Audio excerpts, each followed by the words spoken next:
No doubt it's been a rough couple of weeks for GOP candidate Donald Trump. He met today with a group of African-American pastors, but the meeting was not what the candidate originally planned. Yeah, Ryan Noble's live in Washington, D.C. Ryan, today's meeting was supposed to be a big boost for Trump. Yeah, but you know, the way the Trump campaign has gone, and you guys talked about it, they've had a rough couple of weeks, but they find ways to spin these into positive events. And last week, this event today was touted as a big endorsement by some 100 black pastors from around America. Some of those pastors invited, though, pushed back, saying that they had not pledged their endorsement to Trump as of yet. So what was supposed to be a big press conference quickly turned into a private meeting.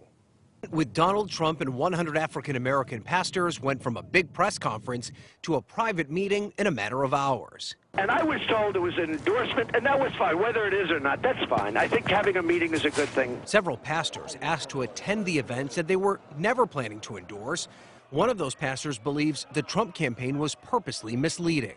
Just another way for Trump to deceive people and to manipulate the black vote after he, I believe, knows that he had offended our community. The Trump camp pushed back on that claim, saying the promotion of the event was just a misunderstanding. A lot of the pastors were concerned then they might get backlash if they weren't one of the pastors that were endorsing at this time. So the campaign just decided, you know what, we want to have this meeting. All the pastors are going to come and meet with Mr. Trump. We'll just close it off to the media at this time. And as Trump misfired with his major endorsement plans, a key rival is gaining momentum in New Hampshire. New Jersey Governor Chris Christie picked up the influential endorsement of the Manchester Union Leader newspaper. Momentum Christie is already capitalizing on. It was enough to get Trump's attention. The billionaire attacked the governor on Twitter. I'm happy to get the attention from Donald. I'm happy to take whatever advice he has, you know, in 140 characters or less.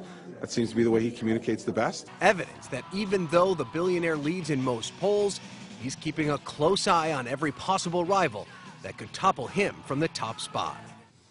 And several of these African-American leaders emerged from the meeting with Trump today and told reporters that they had a productive conversation. A few even offered him their endorsement. Here's what Trump himself had to say about their conversation.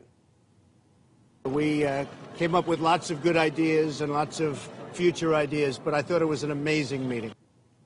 An amazing meeting, and Trump said while maybe he didn't get the 100 endorsements he predicted last week, he believes there will be more endorsements from black leaders to come as the campaign moves forward. Stephen, Ursula? Interesting day. All right, Ryan Noble's live from Washington, D.C. Thanks, Ryan.